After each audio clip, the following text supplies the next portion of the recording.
నమస్తే, welcome to Aadya media. నేను మీ స్వర్ణ. ప్రస్తుతం మనతో పాటు ఉన్నారు సినీ క్రిటిక్ విజ్ఞాన్ గారు. హలో విజ్ఞాన్ గారు. తెలుగు ఇండస్ట్రీలో మన హీరోలు అప్పుడప్పుడు గొంతు సవరించుకుంటూ ఉంటారు, పాటలు పాడుతూ ఉంటారు. దాన్ని మనం ఎంజాయ్ చేస్తూ ఉంటాం.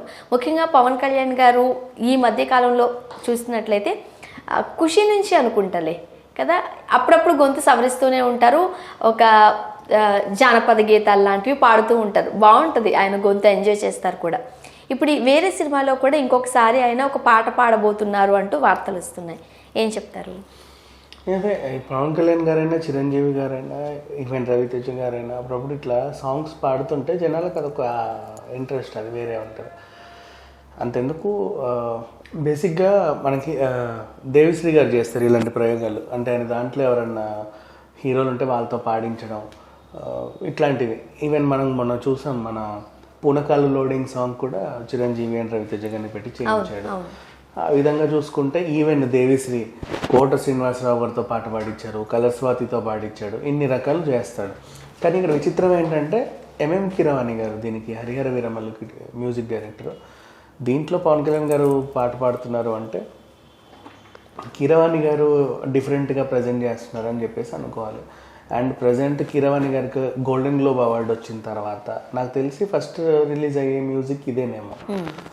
సో దీని మీద కూడా భారీ అంచనాలు ఉంటాయి. అండ్ ఆయన మ్యూజిక్ ఇప్పుడు హరిహర వీరమల్లు సాంగ్స్ కీరవాణి గారి వల్ల ఇంటర్నేషనల్ లెవెల్లో ఆడే ఛాన్స్లు ఉంటాయి, బాగా హిట్ అయ్యే ఛాన్స్లు ఉంటాయి, వైరల్ అవుతాయి. వై? బికాస్ చాలామంది గోల్డెన్ గ్లోబ్ అవార్డు వచ్చిన తర్వాత ఇతను ఎవరు అండ్ మళ్ళీ ఆస్కార్ వచ్చిన తర్వాత అరే ఇతని ఆస్కార్ వచ్చిన నాటు నాటు పాట ఇతందే, నెక్స్ట్ సినిమా అంట, అదేదో చూద్దాం, ఎక్స్పెక్టేషన్స్ పెరిగిపోతాయి, జనాలకి బీభత్సంగా పెరిగిపోతాయి. ఈ రకంగా చూసుకుంటే ఇప్పుడు పవన్ కళ్యాణ్ గారు ఇంతకుముందు తను పాడినటువంటి పాటలు ఏవైతే ఉన్నాయో ఆయన సినిమాలలో, అవి మనం 2 తెలుగు రాష్ట్రాల్లో ఎంజాయ్ చేసాము, ఓకే. ఇప్పుడు ఆస్కార్ రేంజ్లో, ఇంటర్నేషనల్ రేంజ్లో, గ్లోబల్ వైజ్గా ఈయన గొంతు అనేది మనం వింటామని తెలుసుకోవచ్చు కీరవాణి గారి దయ వల్ల. వై? బికాజ్ ఆల్రెడీ ఆయన ఆస్కార్ ఈ సంవత్సరం ఒరిజినల్ సాంగ్ ఆస్కార్ వచ్చింది ఆయనకే కదా, కంప్లీట్ వరల్డ్ వైడ్గా చూసుకుంటే. సో వరల్డ్ వైడ్గా అతని నుంచి వాళ్ళే ముందే న్యూస్లు రాసేస్తారు, Oscar music director next album అని చెప్పేసి.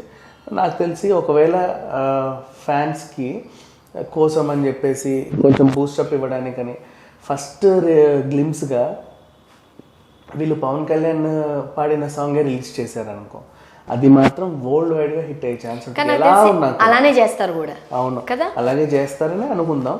అండ్ నెక్స్ట్ ఇంతకుముందు కూడా రాబోయి మా కంట్రీకి ఆ సాంగ్ పాడినప్పుడు కూడా చాలామంది అరే భలే ఉంది అనుకున్నారు. అప్పుడప్పుడు అంటే ఒక టైప్ ఆఫ్ జోష్ కనిపిస్తుంది ఇందులో మంచి. అండ్ మొన్న కూడా రీసెంట్గా పాటలు పాడాడు, అనిరుద్ధ్ పాడించాడు.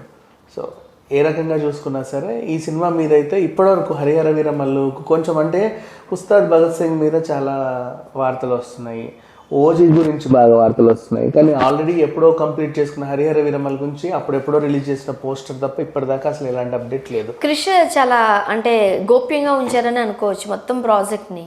షూటింగ్ టైంలో గోప్యంగా ఉంచుతాను అనుకోవచ్చు, తర్వాత షూటింగ్ అయ్యాక కూడా గోప్యత మెయింటైన్ చేస్తే ఏజెంట్ లాగా డౌట్ వస్తుంది. అదే కదా, వాయిదా పడిందా, రిలీజ్ అవుతుందా లేదా, అసలు ఏం జరుగుతుంది, అదేంటి ఇదేంటి, ఇలాంటి అన్నీ వస్తాయన్నమాట. సో ఈ రకంగా చూసుకుంటే కీరవాణి గారి ఇప్పుడు వరల్డ్ వైడ్ గుర్తింపు హరిహర వీరమల్లుకి బీభత్సమైన ప్లస్ అవుతుంది. అండ్ అఫ్ కోర్స్ కొంచెం లేట్ అయ్యి వచ్చినప్పటికీ కూడా నాట్ బ్యాడ్. ఆ సినిమా మాత్రం అంచనాలు అందుకుంటుందని నేను చెప్పుకుంటా. ముఖ్యంగా పవన్ కళ్యాణ్ గారు ఎలా పడితే అలాగా, అంటే నార్మల్ సాంగ్స్ కాకుండా ఈ జానపదాలకు సంబంధించి ఒక దరు వేస్తూ ఇలాంటి పాటలే పాడుతూ ఉంటారు. మనం ఖుషీలో చూసాము అండ్ అత్తారింటికి దారేదిలో చూసాం.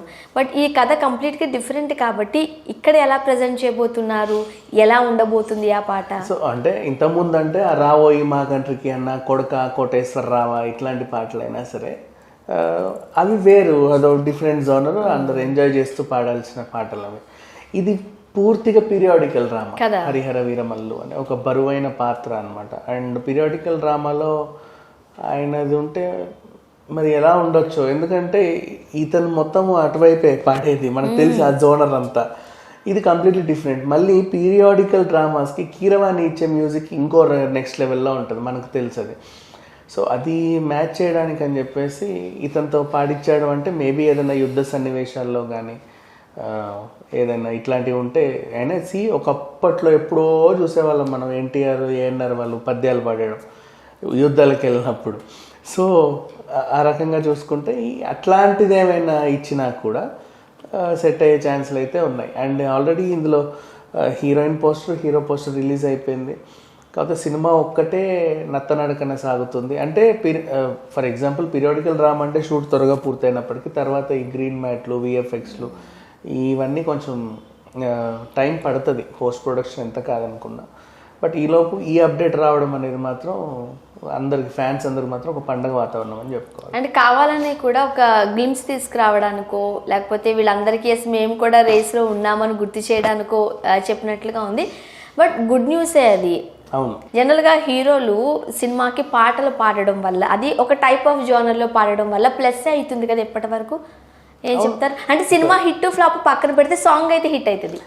అది అసలు ఫస్ట్ చిరంజీవి గారి సాంగ్ చాయ్ చెమ్మకుర తాగరబాయి అది మాత్రం బాగా. అండ్ మళ్ళీ ఇప్పటికీ తమ్ముడు అరే తమ్ముడు తికమక్క కదా ప్రేమ అంటే ఆ పాట కానివ్వండి కొంచెం ఆయనది ఒక జోనర్. తర్వాత లాస్ట్ మన పునకల్ లోడింగ్ కూడా అది కూడా బాగా పేలింది.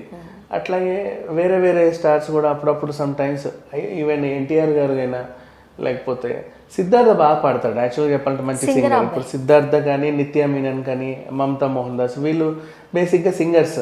కానీ ట్రై చేస్తే కొంతమంది ఇప్పుడు ఫర్ ఎగ్జాంపుల్ అనసూయకి సూయ సాంగ్కి సుమతో పాడించారు. అది మాత్రం ఒక రకంగా దారుణం అనిపించింది ఎందుకు వచ్చిన గొడవ అని. ఈవెన్ రంగమార్తాండలో కొన్నిసార్లు మ్యూజిక్ డైరెక్టర్స్ పాడినా కూడా విమర్శలు. ఇప్పుడు రంగమార్తాండలో ఇళయరాజే పాడాడు మొత్తం ఆ పాటలు. అయితే చాలామంది కామెంట్స్లో ఏం చేశారంటే మాకు ఇళయరాజా గారు అంటే భక్తి అన్నీ ఉన్నాయి, ఇష్టం ఉన్నాయి, కాకపోతే ఆయనతో పాడించి మమ్మల్ని ఎందుకు పీడిస్తారు అని చెప్పేసి ఇంకో రకంగా కూడా వీళ్ళు మాటలు వచ్చాయి. సో ఇక్కడ ఏంటంటే కీరవాణి లాంటి మనుషులు ఉన్న తర్వాత నాకు తెలిసి ఏమన్నా చిన్న బిట్ సాంగ్ లాంటిది ఏమన్నా ప్లాన్ చేసి కూడా ఉండొచ్చు. ఆయన ఏదైనా సరే ఫస్ట్ అయితే నాకు తెలిసి అదే రిలీజ్ చేస్తారు, దాంతోనే సినిమాకి హైప్ తీసుకొస్తారని అనిపిస్తుంది. ఎందుకంటే మ్యూజిక్ ముందే చేస్తారు, తర్వాత షూట్ చేసుకుంటారు కదా. ఈ టైంలో కొత్తగా మళ్ళీ పాడించారు అంటే సినిమాకి ఏదో అడిషనల్ అడ్వాంటేజ్ అని చెప్తాను. అంటే కీరవాణి గారు కూడా గొంతు సవరించుకుంటారు కాబట్టి మేబీ ఈ ఇద్దరి కాంబినేషన్లో కూడా రావచ్చేమో. అట్లా చూసుకుంటే ఇంకా బాగుంటుంది. ఎందుకంటే ఆయన పాడుతూ మధ్యలో ఈయనతో ఏదన్నా ఈ ఇప్పించినా కూడా ఎట్లా మధ్యలో వీళ్ళు 1-2 లైన్లు మాట్లాడిన పాటల్లో సింగర్సే ఇద్దరు పేర్లు వేసేస్తారు ఆ రకంగా చెప్పుకోవాలనుకుంటే. అండ్ ఇంకోటి చెప్పిన అవును అప్పుడప్పుడు సింగర్స్లో ఇట్లా ఈయన జస్ట్ 1-2 పదాలు మాట్లాడతారు అన్న సింగర్స్ ఇద్దరు పేర్లు వేస్తారు. ఇప్పుడు ఇంటర్నేషనల్ వైజ్ చూసే వాళ్ళకి ఎవరు కీరవాణి ఎవరు పవన్ కళ్యాణ్ ఈయననే పాడాడేమో అని కూడా అనుకోవచ్చు. మనకు ఆయనవే విజువల్స్ వేస్తారు ఎక్కువ, ఇట్లా మైక్ ముందు ఇట్లా అన్నట్టు అవి 2-3 వేసేస్తే. సో ఆ రకంగా చూసుకుంటే అదొక అడ్వాంటేజ్ అనే చెప్పుకోవాలి. అయినా ఇప్పుడు ఇన్ని మెయింటైన్ చేస్తూ ఒక పక్క రాజకీయాలు, ఒక పక్క మూవీస్ అండ్ ఇవన్నీ ఈవెంట్లు అవన్నీ మెయింటైన్ చేస్తూ ఈయన ఒక టైం తీసుకొని పాట కూడా పాడాడు అంటే గ్రేట్ అనే చెప్పుకోవాలి. బికాస్ దానికి కూడా చాలా కఠోర సాధన అనేది కావాలి కదా, ప్రాక్టీస్ చేయాలి. అండ్ ఓజీ విషయంలో కూడా చాలా కష్టపడుతున్నారు పవన్ కళ్యాణ్ గారు అంటున్నారు. కాబట్టి ఇప్పుడు ఈ సాంగ్ కనుక మంచి హిట్ అయింది అనుకోండి ఇంకెంత కష్టపడ్డారో అని ఇంకా మంచి పేరు. అంటే ఆల్రెడీ డే అండ్ నైట్ కష్టపడుతున్నాను మనము మాట్లాడుకున్నాం. సో ఆ రకంగా చూసుకుంటే ఈ విధంగా చాలా అంటే మూవీ ఆయన ఏ సినిమా అయినా సరే రిలీజ్ అయ్యే ప్రతి సినిమాకి ఏదో ఒక ఇంపార్టెన్స్ ఉండాలని అయితే పక్కా ప్రణాళిక వేసుకుంటే అర్థమవుతుంది. Thank you so much.